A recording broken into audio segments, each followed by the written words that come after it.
Parachat. Ok. Donc, ce soir, on fait une sira de 1968 sur Shemot, avec un lien avec Pessah. Il l'a fait à Aaron Shel Pessah. Non, on va parler de délivrance. C'est ça. De délivrance. C'était approprié, je pense. Ok. Alors, on y va. C'est bon? Ouais, ouais, vas-y. Ok, let's go. Commentant le verset, qui est Shemot 3,14, et Hachem dit à Moshe, je serai celui que je serai. Le Midrash Shemot Rabbah, chapitre 3, paragraphe 6, explique. Rabbi Yochanan enseigne, je serai celui que je serai pour des personnes à titre individuel. Pour le grand nombre, en revanche ça veut dire however, ouais, contre leur gré, against themselves, même si cela n'est pas pour leur bien, même s'ils doivent se casser les dents, je régnerai sur eux, ainsi qu'il est dit, par ma vie, parole de l'Éternel des cieux, n'est-ce pas d'une main forte que je régnerai sur vous? Ok. Donc je vais les faire sortir contre leur gré. Je vais les délivrer même s'ils veulent pas. On a pas qui sont restés. Voilà. C'est là que va être la grande question. C'est drôle, hein, le choix des mots. Le choix de Et ils vont il casser les va dents. se Ouais, mais ça, casser les dents. casser les dents, c'est la même terminologie qui se trouve dans la Gada. Ouais. Genre On va voir un lien sur, avec sur le ça. rachat. C'est le Matanot Kehuna qui dit, bien que ceci les désespérer et casser leurs dents. Donc, les commentateurs, le Matanot Kehuna, le Yefetoar et le commentaire du Razav, précisent ce que veut dire ce midrash. Le fait que je serai des yeux ne s'impose pas, Hachem ne s'impose pas sous la contrainte et systématiquement, mais uniquement pour ceux dont je serai le Dieu d'une manière concrète, c'est-à-dire par leur libre choix et de leur plein gré. De leur plein gré means free choice, by their own will. Ceux qui le désirent peuvent donc rejeter son joug, son yoke. Quoi? Joug, c'est yoke, C'est royalty. the yoke. C'est kingship. Yeah. Non, le joug, c'est ce que tu mets sur Un bœuf.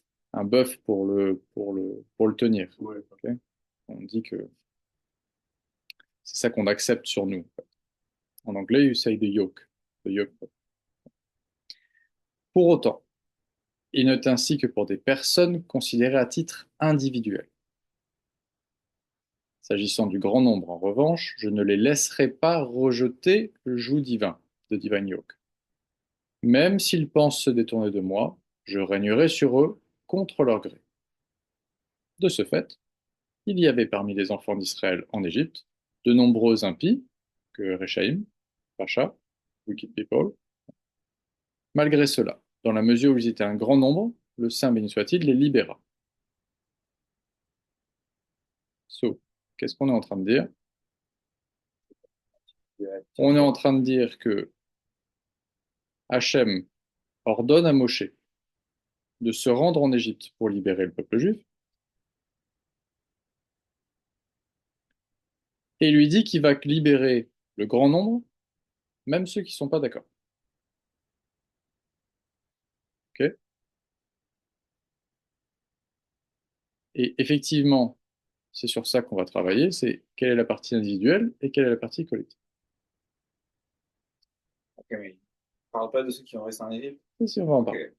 On va en parler. Ok. L'explication est la suivante. Le verset, n'est-ce pas d'une main forte que je régnerai sur vous, se rapporte aux délivrances qui se produisirent à partir de l'époque de Yéreskel.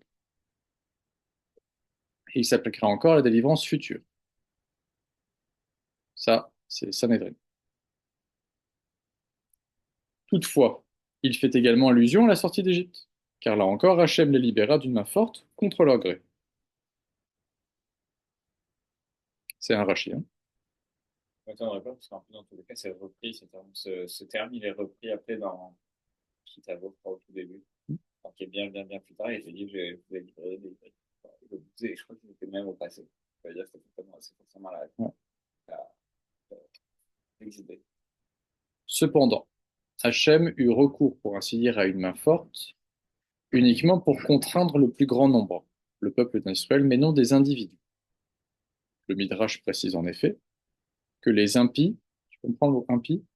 Wicked. Racha, Wicked people. wicked people, refusant de quitter l'Égypte, moururent pendant les 3 jours de pénombre. Ça, tu sais, ou pas? C'est que au, au moment où il y a les 10 plaies, quand il y a la plaie de la pénombre, donc tout le monde passe dans le noir, ouais, on dit qu'il y a 90% des Juifs que Hachem fait sauter. Mais il le fait à un moment où les Égyptiens ne peuvent pas le voir.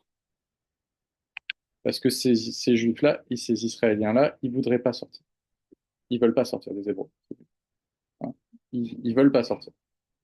Donc cela, il ne les prend pas. Donc en fait, les gens qui font la sortie d'Égypte, c'est les 600 000 âmes, comme on dit, c'est 10% du peuple qui était en Non, Égypte.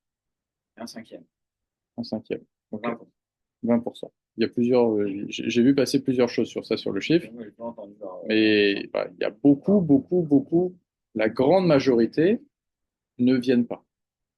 Parce qu'ils veulent rester en Égypte. et il meurt. Et ils meurent. C'est dégueulasse. Ils meurent à ce moment-là. Si tu veux. Derrière, leur Neshama, elle va revenir. Il y a d'autres choses qui vont se passer. Mais D'accord, mais là, genre, pourquoi tu vas pas tuer les Égyptiens, mais tu vas pas tuer des, genre, tu tues des Hébreux juste parce que, genre, il est beau le flou, là. pour que ça se voit pas. Parce qu'on sait pourquoi ils tous, comme on a 90% ou 80% qui ont resté dans une. Parce que, Okay, I give you a choice. Tomorrow, Mashiach come and tell, we're gonna walk in a desert, and you have no clue if you really, if it's a real freedom, or if you're gonna die you're in total, like, uncertainty. So, like, what's the chance that you will take your family and will follow someone that you barely know, Right. like, Leave your house and leave everything. to go in the desert? Yeah. So, donc c'est pour ça que, est-ce qu'on peut vraiment dire qu'ils étaient wicked? Quand, genre, c'est un peu dur, non? la blague qui tourne parfois chez Rabat, c'est que dans le désert, il n'y avait pas de sushi. Tu vas pas Il quoi? n'y a pas de sushi. Donc c'est pas sûr que les gens ils veulent venir. Non mais c'est vrai. Je l'ai vu passer plusieurs fois. Définitivement, il doit y avoir des, genre, c'est pas les Français qui étaient intéressés par ça. Mais c'est vrai, tu dois quitter tout ton lifestyle, même si c'est compliqué parce qu'il y a l'esclavage, etc. Tu dois quitter tout ton lifestyle pour suivre un prophète, mais tu peux te dire que t'es pas sûr, Ouais. hein, qui est pas là, que t'as pas vu depuis 80 ans. Alors certes, il y a quand même toutes les plaies. Tu vois quand même passer toutes les plaies, et même en voyant passer les plaies, tu dis je viens pas. Bah, quand même, genre, on te dit de partir dans le désert. Ouais. Moi, je me poserais, moi, genre, avec tout Mais tu viens de passer un an à, à voir passer toutes les plaies qu'Hachem te Mais met. j'ai passé 50 ans à être esclave sans qu'Hachem, il ait fait quoi que ce soit pour moi. Ouais. Donc, Tu vois, genre, donc sincèrement, il y a si des demain, questions qui se posent. si demain, Enfin, en tout cas, il y en a qui viennent pas. c'est le truc, genre, un tien vaut mieux que deux, genre, que deux, tu vois. Ouais. Non, c'est pas ça. Alors, est-ce que vraiment le fait de ne pas suivre Moshe, est-ce que ça fait vraiment des gens comme des impies? C'est un peu dur, non? But they're choosing to be or to stay enslaved. Okay, but like the one who left wanted every time they wanted to get back. Alors, on va voir, parce que c'est pas Mais exactement c'est sur ça qu'on va. genre, Ok? but can you say that they're wicked because they want to stay? Le sujet, il n'est pas sur ça. Ouais, mais Voilà. c'est genre, mais attends, sais, on a mais le je droit, sais. on a le droit de réfléchir. De prime abord, on pourrait avancer l'interprétation suivante. Ce qui veut dire que c'est en général pas celle-là qui va rester à la fin. Ok. Le verset, n'est-ce pas d'une main forte que je régnerai sur vous, fait allusion à la délivrance future. Et le Midrash en applique les termes à la sortie d'Égypte. Il en résulte que l'on peut également déduire de ce qui est dit à propos de cette sortie d'Égypte de ce que sera la délivrance future. En l'occurrence, la main forte de la délivrance future concernera seulement le grand nombre. En d'autres termes, la promesse de la Torah, selon laquelle tu reviendras vers l'Éternel ton Dieu, et l'Éternel ton Dieu te fera revenir. Au final, les enfants d'Israël parviendront à la Teshuvah, au terme de l'exil, et aussitôt ils seront libérés, est énoncé à propos du plus grand nombre du peuple juif, mais non d'individus. Néanmoins, il est impossible d'adopter une telle interprétation, car comme le souligne le commentaire de Rachi sur le verset l'Éternel fera revenir, ceci s'applique bien à chacun à titre personnel. Selon les termes de Rachi, il saisira chacun à proprement parler par la main, ainsi qu'il dit, vous serez cueillis un à un, enfants d'Israël. Donc au moment de la délivrance future, c'est-à-dire au moment de Mashiach, tout le monde est délivré. Et Hachem vient nous chercher chacun, un par un, main par la main. Et comment il le fait? Parce qu'il nous fait faire tchouva. Chacun, un par un. Et puis, donc, après, je reviendrai là-dessus, mais je comprends pas pourquoi je comprends pas le midrash de dire oui, BR, ça fait, c'est peut-être le futur, c'est peut-être le truc. Genre, encore une fois, c'est pour ça que je suis allé checker. Je regarde un Kitabo, c'est marqué l'Éternel nous a fait sortir d'Égypte d'une main puissante. C'est pas besoin d'aller chercher un midrash pour. Alors, c'est marqué dans la Torah directement. Le Midrash, il est sur je serai ce que je serai qui je serai. C'est Oui, sûr, mais c'est ça qu'on est en oui, train mais de. on parle de Rashi pour dire. Enfin, on parle de truc pour dire que une main puissante, ça veut dire genre la délivrance future. Mhm. Mais alors qu'en fait, main puissante, tiens un verset bon, donc ça te parle de main puissante, mais au passé, pour l'Égypte. En fait, c'est besoin de trouver une potentielle. C'est pas l'hypothèse qu'il a gardée. Oh, Ok. Mais là, c'est aussi ce qu'écrit l'Admorazaken, qui affirme que chaque juif, à n'en pas douter, parviendra finalement à la Teshuvah, car aucun d'entre eux ne sera écarté. Cela inclut donc également tous les impies, tous les wicked, y compris ceux qui ne voudront pas quitter l'exil. Là, on n'est pas en train de parler de ceux d'Égypte. On est en train de parler de ceux de maintenant. Okay. Qu'on ne peut pas considérer comme des. D'ailleurs, on va faire un petit arrêt là. Euh, on ne peut pas considérer, et la Chassidut ne considère pas les gens aujourd'hui qui suivent pas qui sont juifs et qui suivent pas la Torah comme des wicked personnes. voilà, c'est un peu. Non, elle ne le considère pas. D'accord, mais considérer ceux qui étaient en esclavage, par C'est exemple. autre chose. Il y a autre chose sur cette partie-là.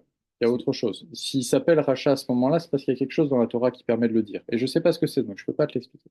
Je sais pas, je fais ça un peu. Mais sur la population d'aujourd'hui, à aucun moment on dit ça. Parce que il y a 2000 ans d'exil, et que quand tu es né dans une famille complètement assimilée, quand tu es né dans une famille où les codes ils n'ont pas existé ou que tu sais pas, etc., tu peux pas dire c'est ta faute. Hein. Donc on considère personne aujourd'hui comme un rachat. C'est des Neshamot qui sont descendus, Neshamot, tu comprends? Ouais. Qui sont toutes descendues, et ça le Baal Shem Tov il le dit, toutes les Neshamot qui sont descendues dans cette génération l'ont fait de manière volontaire.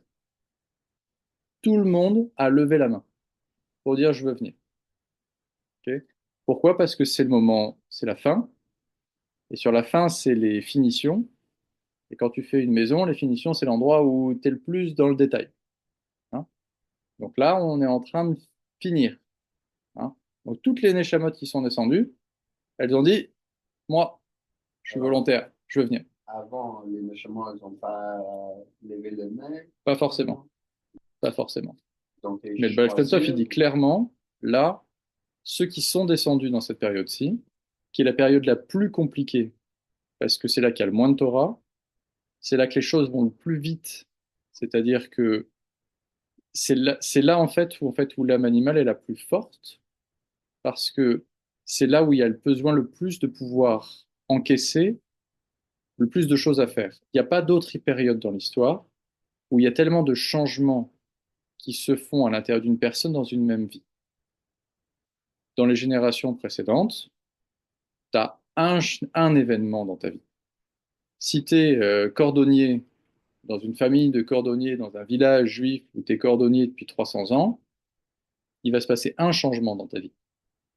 Nous, il va s'en passer, je sais pas, 80 par an. Tu vois la quantité de choses qui vont changer, que tu peux expérimenter, les changements émotionnels qui vont se passer à l'intérieur de toi, les changements psychologiques qui vont se passer à l'intérieur de toi, les coupures de vie, les changements de vie, les trucs. Il n'y a pas d'autre génération où ça va aussi vite. Ouais, Comme tout est accepté, bon, ceci comme le bon et la ouais. Mais comme ça va vite, il faut que le corps et l'âme animale qui est dans le corps soient capables de contenir tous ces changements-là. Donc, du coup, il faut que l'âme animale, elle soit plus puissante que ce qu'elle était dans les générations d'avant. Et comme elle est plus puissante, quand elle voit la matière, ah, elle est plus intéressée. Donc, qu'est-ce qu'il faut? Il faut des neshamot qui disent, hop, hop, hop, moi je vais y aller. Parce que je vais accepter de faire tout ça. Et c'est que des volontaires. Hein. Donc, tous les gens qui sont là, assimilés, fromes, ça, c'est tous des volontaires. Ils ont tous dit, OK, j'accepte de faire la voda qu'on me demande de faire dans cette vie. Même si ça veut dire venir se mettre dans un corps d'une famille qui se souvient même pas de ce que ça veut dire le judaïsme, ou qui allumait des bougies dans son placard parce qu'il y a 300 ans c'était des Maranos, ou parce qu'ils viennent de l'un il est juif, l'autre il est pas juif, ou qu'ils viennent de nulle part et qu'ils vont se convertir, ou qu'ils vont faire tchouva au milieu de leur vie. Ils ont tous choisi C'est quoi le plan de ces neshamas-là qui viennent dans ce... ce que Hachem demande de faire. Ça veut dire que dans ce corps-là, cette nefesh abéamite-là, il faut aller la chercher. Ou bien il faut transformer, ou bien on en a besoin pour, aller pour dans faire quelque chose. Et il faut aller chercher ce corps-là. Il faut aller chercher cette nefesh abéamite-là. Ok? Je fais un aparté là, mais. Voilà. Hmm. Ok. Donc, Hachem les conduira aussi à la Teshuvah et il les libérera de l'exil, comme le verset l'établit clairement. Et ce sera ce jour-là. On sonnera du grand chauffard. Et reviendront ceux qui sont perdus dans le pays d'Achour et ceux qui sont repoussés dans le pays de l'Égypte. Ils se prosterneront devant l'Éternel sur la montagne sainte à Jérusalem. Autrement dit, ceux qui se sont embourbés dans l'exil au point d'être perdus et repoussés, qui ne désirent pas le quitter, s'éveilleront également à la Teshuvah. Et ils viendront se prosterner devant l'Éternel sur la montagne sainte à Jérusalem. Donc, si Machiar il arrive dans 5 minutes, Amen. on pourrait se dire qu'il y a plein de juifs dans le monde aujourd'hui qui connaissent rien au judaïsme parce que tout ce qu'on vient de dire avant, et qui vont dire non, non, non, moi je veux pas. Et là, ce qu'on dit, c'est que c'est pas ça qui va se passer. C'est qu'au moment où Mashiach va arriver, j'ai pas le timing, hein, parce que je étudier, mais ils vont tous, un par un, s'éveiller à la tchouva. Même celui qui est le plus loin, qui sait même plus qu'il est juif, ou ça, il va s'éveiller à la tchouva. Il n'y en a pas un qui va pas le faire, contrairement à l'Égypte. Ok. Et là, il va faire un lien avec la Haggadah. Ok, parce que dans la Haggadah de Pessah, quand tu lis le Seder de la Haggadah de Pessah, il y a un endroit où tu t'adresses aux 4 enfants, voilà, et le quatrième enfant, c'est le rebelle. Il dit, enfin, c'est pas le rebelle, bon, c'est Deuxième. l'impie. Non, c'est le Oui. deuxième. Oui, mais là, il va chercher il va chercher l'impie. Il va Ok, chercher c'est le l'enfant deuxième. rachat. Ouais. Ouais, c'est le C'est le deuxième. deuxième, tu as raison. Peut-être Excuse-moi. dans Ouais. peut-être c'est Agada Chabad. Non, non, non, tu as raison. Tu as raison. Donc, comme on l'a maintes fois souligné, nos sages rapportent, pardon, je me suis trompé sur l'ordre, tu as raison. La réponse qui est faite à l'enfant impie dans la Haggadah de Pessah, la réponse est s'il avait été là-bas, il n'aurait pas été libéré. Et ceci peut surprendre. En quoi est-il nécessaire et utile de dire à l'impie, ce qui n'a aucun rapport avec le Seder, commémorant la sortie de l'Égypte? La réponse est la suivante. Il ne s'agit nullement d'écarter le fils impie du Seder, de lui affirmer qu'il n'est pas concerné par la délivrance. Bien au contraire, dans cette réponse, on lui signe que c'est uniquement là-bas, en Égypte, qu'il n'aura pas été libéré. Lors de la délivrance future, en revanche, et suite au don de la Torah, il sera libéré également. Là, tu es vraiment complètement dans la racidoute. C'est-à-dire que à aucun moment, quand on lit un texte de racidoute, on va soit penser que Hachem est euh, mauvais, Hachem est forcément tov, hein, et tout est toujours dit de manière à ce que tout le monde soit intégré. De la sorte, il prendra conscience de l'apport extraordinaire du don de la Torah. Hachem dit alors, je suis l'Éternel ton Dieu, au singulier. Et depuis, l'Éternel est devenu la force et la vitalité de chaque juif. En conséquence, chaque enfant d'Israël, y compris un impie, a l'assurance que par cette force, il sera au final libéré. C'est bon jusque-là? Ok. On peut toutefois formuler les questions suivantes.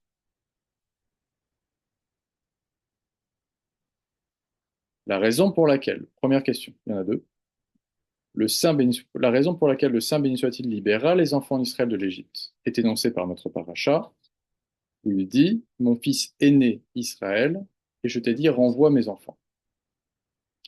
Ainsi, du fait de l'attachement de notre Père aux enfants d'Israël, les fils de Hachem, il est clair que chacun des enfants d'Israël se trouvant en Égypte, y compris le plus humble, était effectivement considéré comme mon fils aîné Israël.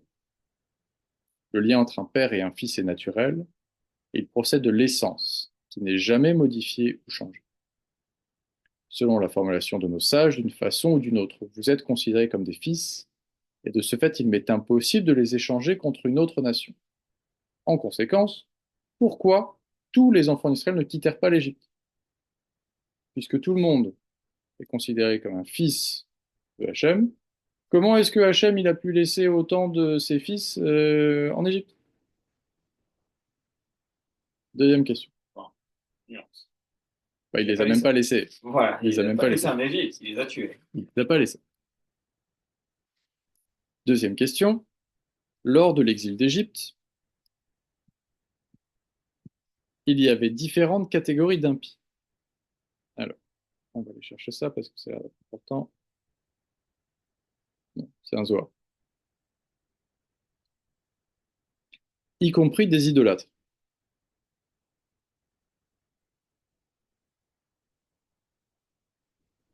Ok. J'ai regardé la footnote, mais ça m'aide pas. Bah, du moins, moi, ça m'aide pas. La footnote, elle aide, mais c'est moi qui l'aide pas. Ainsi, lorsqu'ils quittèrent ce pays, l'idole de Mira les accompagna. L'idole de Mira, c'est dans Sanhedrin. C'est dans Sanhedrin. Ok. Sanhedrin 103b, si tu veux. Bon, c'est pas- Ouais, Ok. Malgré cela, ils méritèrent la délivrance d'Égypte. Dès lors, pourquoi ceux qui ne souhaitaient pas quitter le pays ne furent-ils pas libérés? Nous comprendrons tout cela en définissant au préalable Yom Kippur.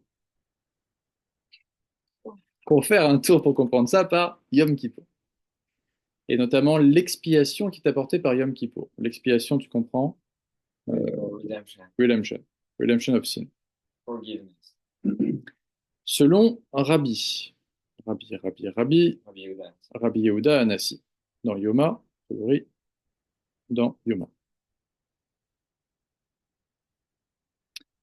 L'ex- euh, L'expiation qui est apportée à Yom Kippour porte sur toutes les fautes de la Torah. Qu'on soit parvenu à la Teshuvah ou non, Yom Kippour apporte la rédemption. Ok, donc Yom Kippour, tu fais Teshuvah avant Yom Kippour le plus possible, mais ce sur quoi tu n'as pas réussi à faire Teshuvah parce que tu n'as pas réussi, pour une raison ou pour une autre, Yom Kippour, Il a cette fini. force il a cette force que quoi qu'il arrive, tu Ouais. pardonnes. Cette journée-là, elle te nettoie et tu démarres après Yom Kippour comme un ange. Hein. Mais Rabbi admet que le retranchement de l'âme du même jour n'est pas racheté à cette date. Lorsque quelqu'un passe outre à l'obligation de se mortifier ou bien l'interdiction de travailler pendant la journée même de Yom Kippour. Donc Yom Kippour te nettoie de tout, sauf des fautes que tu fais à Yom Kippour. Que ça, est-ce que le prochain Yom Kippour, est-ce que ça te. Je pense que oui. C'est ça, c'est juste qu'en fait, c'est Je au pense que moment. oui. En fait, il y a le cut-off Je pense que oui. qui est au moment de. C'est pas marqué, mais je pense que oui. Le début de Yom Kippur ou la fin de... Alors, à Yom Kippour, tu peux pas faire d'erreur. Parce que tu passes ta journée à la joue. Ouais, alors, Donc, tu peux pas. Non. Faut... Tu penses? Alors, tu peux, Ouais. mais là, je pense qu'en plus, on parle des erreurs volontaires, hein, Ok. pas forcément des erreurs involontaires. Bah regarde, si tu as déjà 5 interdits si tu as déjà 5 interdits d'un truc, à partir du moment où tu en brises, c'est bon, tu as déjà fait. Ouais, tu vois. Donc tu Là, peux ce le qu'il faire. dit, c'est si tu décides de pas faire Yom Kippour. Donc, si tu décides que bah, c'est un jour de fast et tu manges. Mais tu sais que c'est un jour de fast et tu manges. Ou bien tu sais que c'est un jour où tu n'es pas censé travailler et tu pars travailler. Ok. Là encore, on pourrait s'interroger. Il est dit que Yom Kippour rachète toutes les fautes de la Torah, y compris les plus graves. Pourquoi n'est-ce pas le cas pour le tranchement de l'âme du jour même de Yom Kippour? Ok.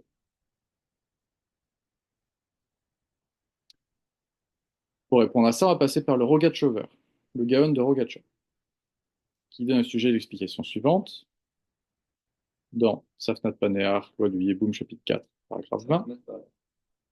Oui, c'est comme ça qu'il l'appelle. Son livre de Halacha Ouais. s'appelle du nom égyptien d'Yosef.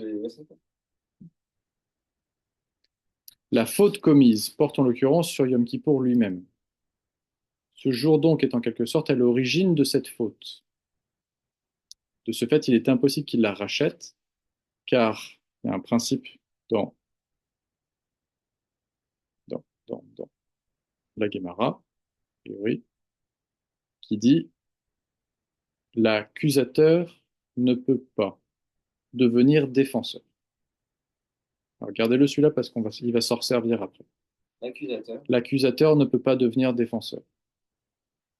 En parlant de Donc, qui? comme l'origine de la faute, quand tu fais une faute à Kippour, c'est Kippour, Ah, ok. Le défenseur. l'accusateur ne peut pas devenir défenseur. Ok?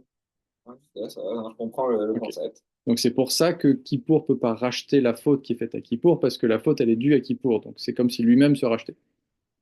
Et c'est compliqué. Je Faudra pense, attendre mais il qu'il faudra le pour devenir. vérifier. Je pense qu'elle imagine que tu dois pouvoir faire tchouva, mais il faut le vérifier. Je suis pas sûr de ce que je dis là. Tu dois pouvoir faire tchouva et que sur le Kippour d'après. Ouais, faut qu'il arrive sur Je pense. n'importe quel moment. Je pense. Mais il faudrait le vérifier. Hachem, Guilneder, faudrait le vérifier. On peut aussi énoncer une explication dans l'esprit de la racidoute. Alors, à Yom Kippour se révèle en chaque juif l'essence de l'attachement de l'âme à Hachem. Au fur et à mesure de la journée à Kippour, et notamment sur la dernière partie à Neila, c'est ton essence qui se révèle. Or, par rapport à celle-ci, c'est-à-dire l'essence, la faute et la transgression sont insignifiantes. Néanmoins, le retranchement de l'âme pendant Yom Kippour est consécutif à une faute qui remet en cause cet attachement, qui s'oppose à lui, de sorte qu'il ne peut plus racheter une telle transgression. Il en est de même pour ce qui fait l'objet de notre propos. Donc, on fait un bout par Kippour et on revient. L'initiative et la révélation céleste destinée à libérer les enfants d'Israël de l'Égypte mirent en évidence l'attachement du Saint béni soit-il, notre Père, à ses enfants d'Israël, comme on l'a dit. Un tel attachement relève de l'essence et il ne peut nullement être modifié. C'est la raison pour laquelle tout Israël fut libéré de l'Égypte, y compris les impies, car d'une façon ou d'une autre, ils sont mes enfants. Toutefois, certains impies refusèrent de quitter l'Égypte, et ils voulurent être serviteurs de serviteurs, allant ainsi à l'encontre de l'injonction vous êtes mes serviteurs. Ils ont choisi d'être esclaves de quelqu'un d'autre plutôt que d'être serviteurs d'Hachem. Et bien évidemment, ils ont contesté le statut de mon fils aîné. En d'autres termes, ils s'opposèrent à la révélation. Je change un peu la phrase, pardon. Vous êtes mes serviteurs, bien évidemment, contestant le statut de mon fils aîné. En d'autres termes, Ils s'opposèrent à la révélation de cet attachement proprement dit, et il était donc impossible que celui-ci les libère d'Égypte, comme on l'a dit, un principe de la partie révélateur établit que l'accusateur ne peut pas devenir défenseur. C'est qui l'accusateur et le défenseur? C'est pas Dieu. Je sais pas, je pense que là, je suis un petit peu bidon. On est en train d'en vouloir un peuple de pas avoir, de contester leur statut de fils, mais en même temps, leur père, il les a laissés en esclavage pendant 200 ans. Ouais, mais ça, c'est une énorme raciduction. Oui, j'en doute pas, mais Ok. c'est pour ça, genre, tu comprends le. Ça, c'est une énorme Ouais, mais raciduction. c'est dur de venir par la suite et de dire, ah, vous, vous respectez pas votre part du truc, donc je vais vous, donc je vais vous tuer. Je vais vous remonter, parce que là aussi, il se passe des choses. Ok. Mais ça aussi, là, je sais pas les expliquer. Non, mais ouais, Ok. enfin, Mais là, il se concentre pas sur ça. je comprends. Ok, là, il va se concentrer sur. Il est en train d'essayer, du moins, comme je le comprends, sur. On va voir, mais sur le choix, en fait. C'est sur ça qu'on va. Toutefois, une question se pose encore. Le désir de ne pas quitter l'exil, tout comme il était en opposition à l'attachement du Saint béni soit-il et de mon fils aîné Israël lors de la délivrance qui précéda le don de la Torah, va aussi à l'encontre du lien et de l'unification qui furent scellés par le don de la Torah.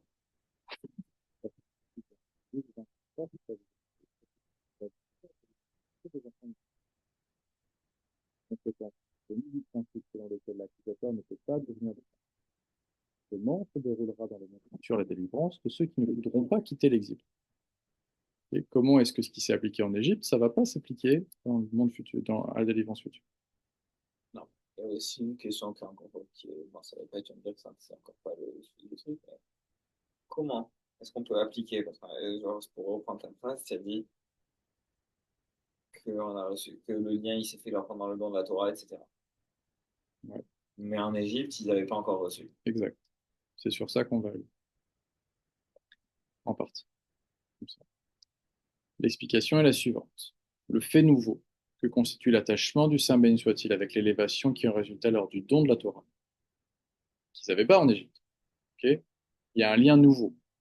L'attachement, il a deux aspects nouveaux. Premier aspect, donc il présente deux aspects.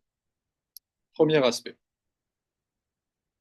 Lors du don de la Torah, le Saint béni soit-il choisit Israël, comme l'établit la halakha tranchée de manière concrète par le Shulchan Arour de la Zaken, selon laquelle, en disant « Et tu nous as choisis d'entre toutes les nations et les langues », on doit se souvenir du don de la Torah. Deuxièmement, les enfants d'Israël devinrent assujettis, serviteurs de Hachem. Et selon l'expression de nos sages, cette oreille a entendu sur le mont Sinaï, car les enfants d'Israël sont pour moi des serviteurs, ils sont mes serviteurs. Et notre paracha fait allusion au don de la Torah en ces termes. Lorsque tu feras sortir le peuple d'Égypte, vous servirez Hachem sur cette montagne, car ces deux éléments seront liés comme nous montrons. Le fait nouveau, l'apport de cet attachement résultant de l'élection des enfants d'Israël par comparaison à leur attachement en tant que fils de Dieu, peut être déduit de ce qu'est le choix de l'homme d'ici-bas. Okay, donc avant, on était fils. Donc, en Égypte, on est fils de Hachem. Après le don de la Torah, on est serviteur.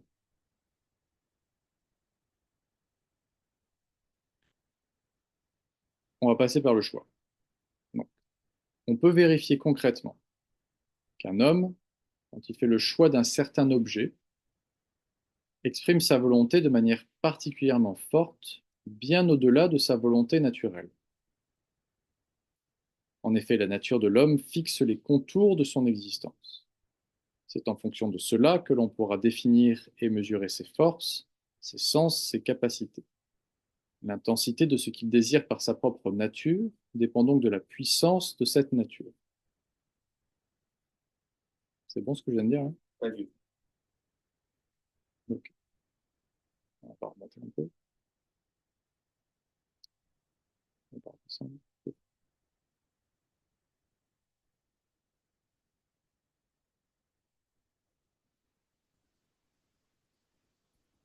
Mhm.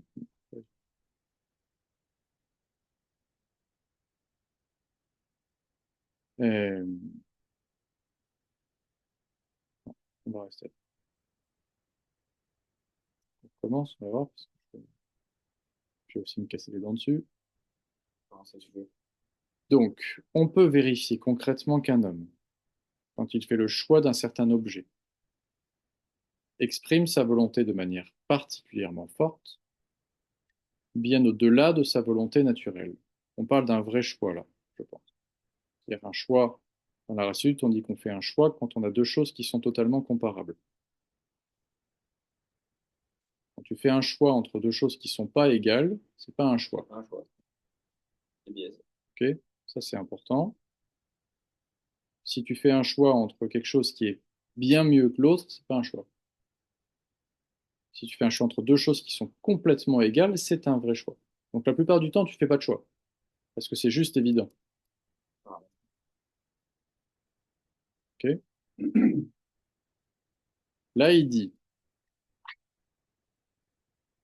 la nature de l'homme fixe les contours de son existence. C'est en fonction de cela que l'on pourra définir et mesurer ses forces, ses sens, ses capacités. L'intensité de ce que l'homme désire par sa propre nature dépend donc de la puissance de cette nature. juste au tout début, la phrase, c'est quand il fait un choix, il montre un truc qui est supérieur à sa nature. Il manque sa volonté. Comment c'est quoi les mots exacts? Il exprime sa volonté de manière particulièrement forte, bien au-delà de sa volonté naturelle. Ok.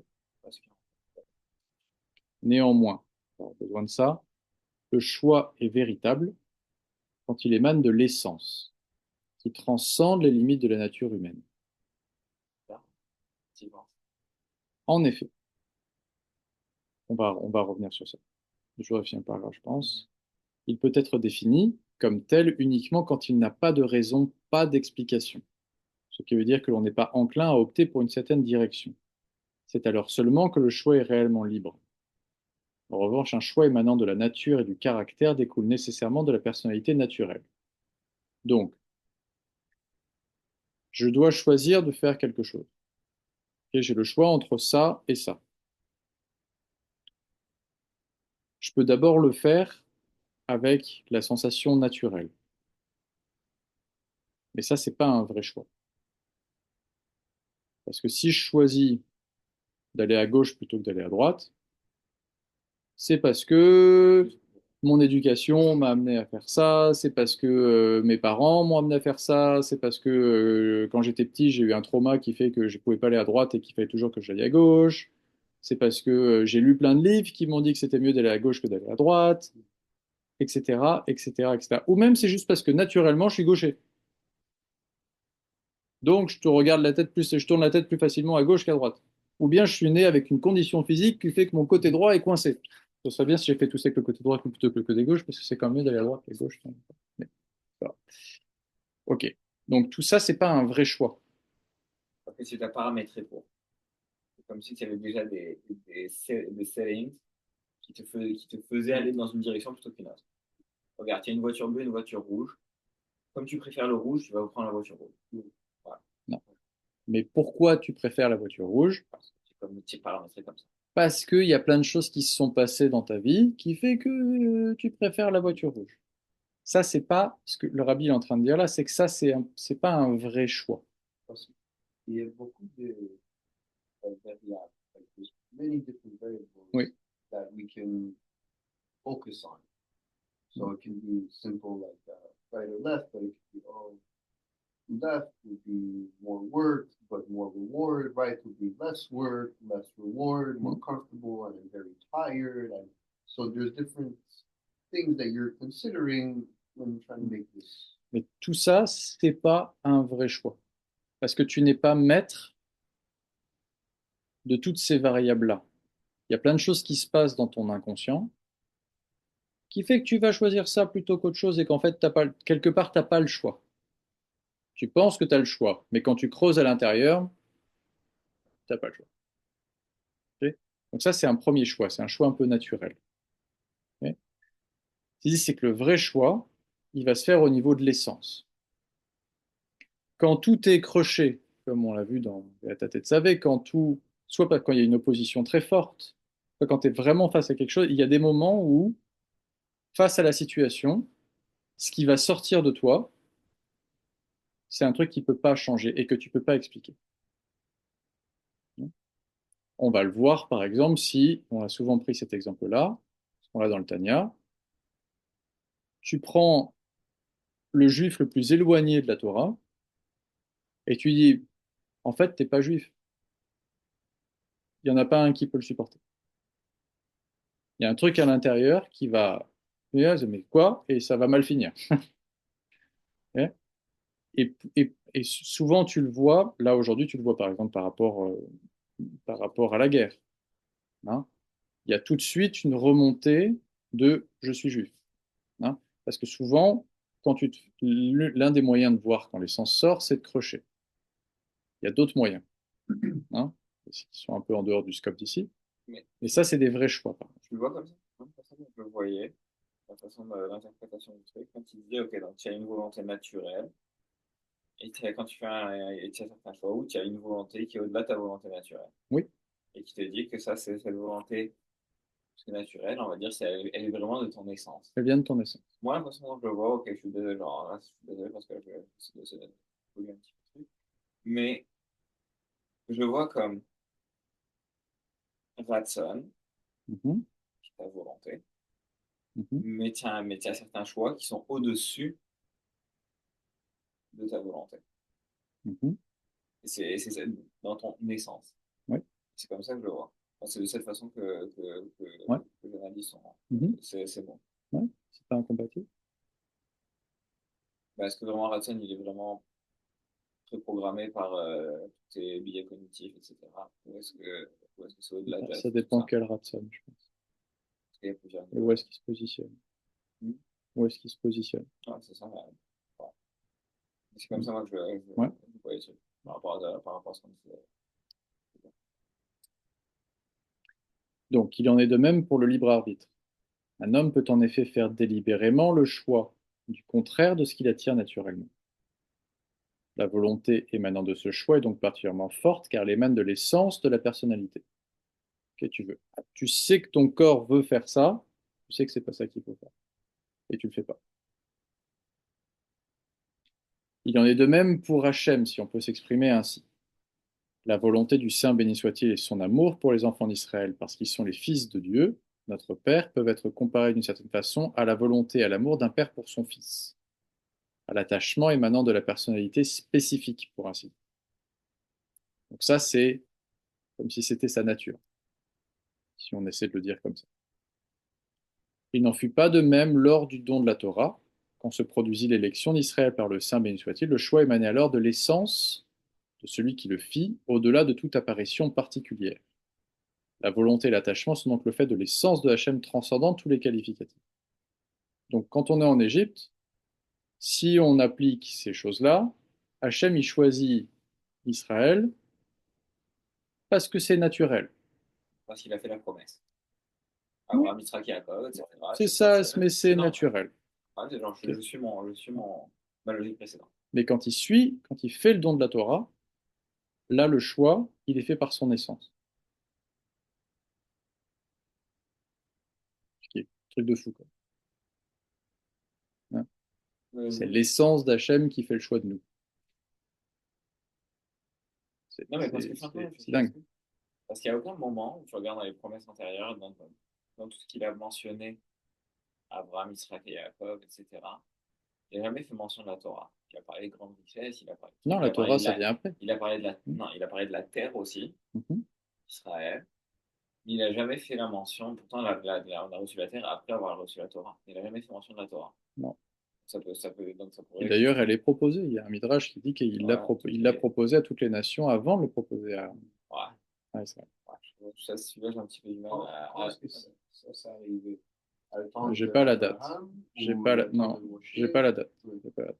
Mais genre, pour en revenir à cette histoire, pour supporter ce qu'il disait, c'est que oui, le choix, genre en Égypte, c'était le choix naturel, dans le sens où finalement ça découle de tout un historique qui s'est Mhm. passé et qui fait que je les ai choisis parce que genre, je suis cohérent avec moi-même, donc je choisis le peuple, mais pour la Torah, je l'ai jamais promis, je l'ai jamais, je suis pas, si je le fais, c'est vraiment c'est une volonté qui est profonde. Ouais. J'ai pas, je suis pas lié par quoi que ce soit, par rien du tout. Genre, si je le fais, c'est un cadeau additionnel. Il n'y a Mais pas, t'es pas obligé, il y a entre pas de guillemets. raison. Si tant est C'est qu'on ça, puisse dire qu'il y a une raison c'est chez ça. Et Hachem, mais je s'il suis n'y a pas, pas de raison. exactement. Mm. C'est comme si je suis allé au-delà de ce C'est que, attaché parce que ça peut pas être autrement, quoi. c'est ça, parce que c'est un choix Parce que qui quand est un tu choix fais un plus que choix de ton naturel. essence, tu peux pas expliquer ton choix, mais tu peux pas faire autre chose que ce choix-là. Et quelque part, c'est ça qu'Hachem il a fait avec nous au moment du don de la Torah. Il peut pas faire autre chose que ça. Et celui-là, il est bien plus élevé. Celui-là, il est pas modifiable. Ok. Mais en même temps, quand tu y penses, je suis désolé. Mais il a déjà donné des Neshamot à chacun des gens des Hébreux, ils étaient déjà, entre guillemets, différents. Mhm. Il les a pas choisis au moment de la Torah. Il les a choisis bien avant, au moment de leur naissance. Oui. Qu'est-ce que c'est pas un petit peu, genre, finalement, la couleur est déjà rouge? Alors, Tu vois ce que je veux dire? Je te donne une partie de moi, mais je t'aime un peu plus que les autres. Mais en même temps, alors, ce qui me vient là, c'est que là, on est en train de le regarder comme on essaie, comme possible, du point de vue de Hachem, et pas de notre point de vue à nous. ouais. Ok. Du point de vue de Hachem, il n'y a pas de temps. Donc, il n'y a pas de temps entre le don de la Torah et avant. Pour lui, à l'endroit où quand tu montes, la notion de temps, elle n'existe pas. La notion d'espace non plus. Donc, il te fait descendre les Neshamot à ce moment-là, mais ça change rien pour lui, que ce soit avant ou après, puisque ça n'existe pas avant ou après. Pour nous, ça existe. Mais si tu prends le point de vue des Neshamot qui descendent, celles qui descendent en Égypte, elles étaient déjà attachées à l'essence de Hachem. C'est juste que quand tu contractes les mondes, et donc il y a le temps qui apparaît, ces Neshamot-là, elles apparaissent à un moment où il n'y a pas encore le don de la Torah et où l'attachement de Hachem qui est révélé n'est qu'un attachement de père, un attachement naturel et pas encore un attachement d'essence. Parce que c'est ça qui s'est révélé à ce moment-là, dans cet espace-temps-là. Mais pour Hachem, ça ne change rien. Or là, on le regarde de la perception d'Hachem. Ouais, Ouais, je suis pas sûr. Ok, merci. Ok. Cette élévation eut aussi une incidence, il reste 2 pages, sur l'attachement des enfants d'Israël au Saint béni soit-il, après le don de la Torah, afin que celui-ci ne soit pas uniquement naturel, selon le contour qui a été dessiné, mais qu'il émane de l'essence. L'apport du don de la Torah fut donc la qualité de serviteur qu'il leur confère. Donc à partir du moment où le don de la Torah est arrivé, et que l'attachement se fait au niveau de l'essence, on passe du statut de fils au statut de serviteur. Ok. Alors, il y a des gros Mahamarim. Tu sais ce que c'est qu'un Mahamar? Ça, c'est une sira. Ok. Un Mahamar, c'est un cran, at least one more level. c'est plus poussé. C'est plus poussé. It's deeper. Ok. Ok. Et il y a une séquence de Mahamar qui date de 5666, du Rabbi Rachab.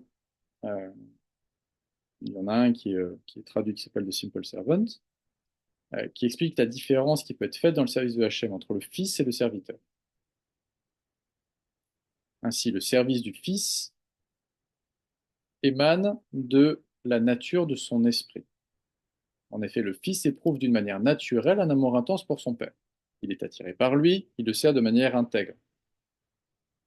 Un fils, il n'a pas besoin de se poser des questions, quoi. Si son père, il dit, c'est la même personne, en fait. Quand on dit que le fils, c'est la jambe, c'est la jambe du père. Il en est donc de même pour les âmes qui sont qualifiées de fils.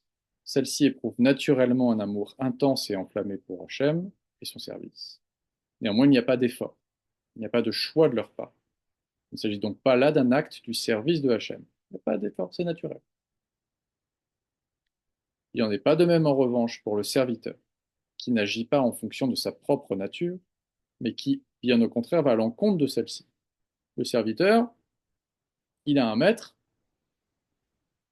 il fait ce que le maître lui dit, mais ça ne veut pas dire que c'est forcément ça qu'il a envie de faire. Non. Peut-être ce matin, tu n'as pas envie de te lever. Ouais. Mais le maître, il a dit que tu te levais. Alors tu te lèves. Peut-être ce matin, tu n'avais pas envie de mettre tes téfilines. Ouais. Mais le maître, il a dit que ce matin, tu mettais les téfilines parce que c'est une journée normale. Donc tu mets des téfilines.